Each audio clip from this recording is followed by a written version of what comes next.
नाज़रीन, आजकल के दौर में एक अजीब कैफियत पैदा हो चुकी है जहां इंसान बज़ाहिर तरक्की की बुलंद तरीन सतह पर खड़ा है मगर अंदर से बेचैनी, उलझन और रूहानी खला का शिकार नजर आता है। हम रोजाना ऐसी खबरें सुनते हैं जो हमें सोचने पर मजबूर कर देती है कि आखिर दुनिया किस डायरेक्शन जा रही है और क्या वाकई वही चीजें दोबारा जाहिर हो रही हैं जिन्हें कभी खत्म करने के लिए बड़ी कुर्बानियां दी गई थी। तो आज हम इस टॉपिक को संजीदगी से देखेंगे कि ये बात सामने आती है कि आज अरब समेत दुनिया के मुख्तलिफ हिस्सों में ऐसे ट्रेंड्स की बातें हो रही हैं जिन्हें बाज लोग जमाना जाहिलियत की वापसी के साथ ताबीर करते हैं। लात और उज़ा, इन जैसे नाम दोबारा ज़ेर बहस आना या पुराने तरीकों की तरफ झुकाव की बातें करना, ये सब एक बहुत बड़े फिक्री सवाल को जन्म लेती है। चाहे इन चीज़ों की नौइयत, शिद्दत या हकीकत मुख्तलिफ क्यों ना हो, लेकिन यह एहसास अपनी जगह मौजूद है कि कहीं ना कहीं इंसान अपने असल रास्ते से डी ट्रैक हो रहा है। नबी करीम सल्लल्लाहु अलैहि वसल्लम ने फरमाया कि इस्लाम अजनबी तौर पर शुरू हुआ और दोबारा अजनबी हो जाएगा, बस खुशखबरी है उन अजनबियों के लिए। सही मुस्लिम की यह हदीस है। तो यह हदीस हमें यह बताती है कि एक वक्त ऐसा आएगा जब दीन पर कायम रहने वाले लोग कम हो जाएंगे और वही लोग अजीब समझे जाएंगे।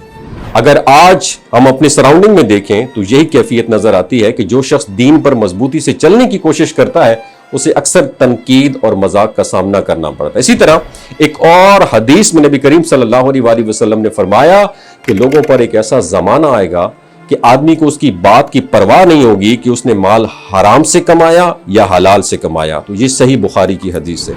आज के हालात को देखें तो ये बात बिल्कुल वाज़ेह नजर आती है। दौलत, शोहरत और कामयाबी की दौड़ में इंसान हलाल और हराम की तमीज को पीछे छोड़ता जा रहा है और यही वो चीज है जो दिलों को सख्त कर देती है। इस्लाम जब आया था ना तो उसने सबसे पहले अकीदे की इस्लाह की। अरब के लोग बुतों की पूजा किया करते थे मगर नबी करीम सल्लल्लाहु अलैहि वसल्लम ने उन बुतों को तोड़कर तौहीद का पैगाम आम किया और यही वजह है कि आज अगर कोई भी ऐसी बात आती है ना तो उस दौर की जो याद दिलाए तो एक बहुत बड़ी फिक्री तंबीह बन जाती है और ये हमें याद भी दिलाती है कि असल खतरा सिर्फ ज़ाहिरी आमाल से नहीं बल्कि दिलों का बदल जाना है। नबी करीम सल्लल्लाहु अलैहि वसल्लम ने एक और मौके पर फरमाया कि कयामत उस वक्त तक कायम नहीं होगी जब तक मेरी उम्मत के कुछ लोग मुशरिकीन से जा न मिले और कुछ लोग बुतों की इबादत न करने लगे। अबू दाऊद की यह हदीस है और यह हदीस हमें वाज़ेह वार्निंग देती है कि आखिरी जमाने में ऐसे फितने आएंगे जहां लोग आहिस्ता आहिस्ता असल रास्ते से डी ट्रैक हो जाएंगे। इसलिए यह जरूरी है कि हम इन बातों को सिर्फ कहानी या अफवाह समझकर नजरअंदाज न करें बल्कि इससे सबक हासिल करें। आज दुनिया की मोहब्बत ने इंसान के दिल को इस तरह घेर लिया है कि वो सच्चाई को जानते हुए भी उसे कबूल नहीं करता।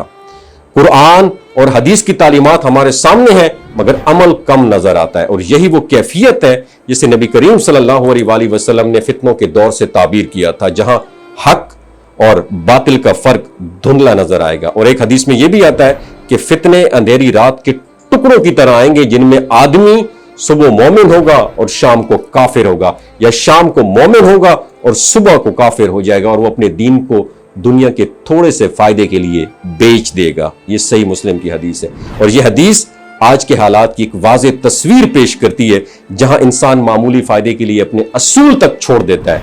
तो ये तमाम बातें जो मैंने आपके साथ की हमें डराने के लिए नहीं, जगाने के लिए। अगर वाकई कहीं ऐसे ट्रेंड्स पैदा हो रहे हैं या उनकी बातें हो रही हैं तो हमें सबसे पहले अपनी इस्लाह करनी चाहिए, क्योंकि असल सवाल ये नहीं है कि क्या कहां क्या हो रहा है बल्कि ये हम खुद कहां स्टैंड करते हैं। क्या हम दीन की तरफ सिर्फ नाम तक महदूद अपने आप को कर चुके हैं या हम दुनिया की दौड़ में अपने मकसद को भूल चुके हैं या हम उन लोगों में शामिल हैं जो मुश्किल हालात में भी सच पर कायम रहते हैं। नबी करीम सल्लल्लाहु अलैहि वसल्लम की तालीमात हमें यह सिखाती हैं कि हर दौर में हक पर कायम रहना कामयाबी है, चाहे हालात कैसे क्यों ना हो।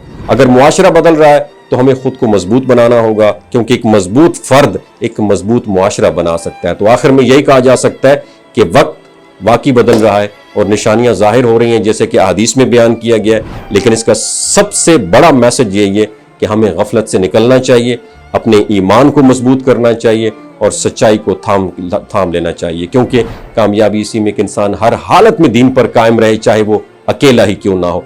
वमा अलैना इल्लल बलागुल मुबीन। वीडियो अच्छी लगी हो नीचे कमेंट सेक्शन में माशाअल्लाह जरूर मेंशन कीजिएगा।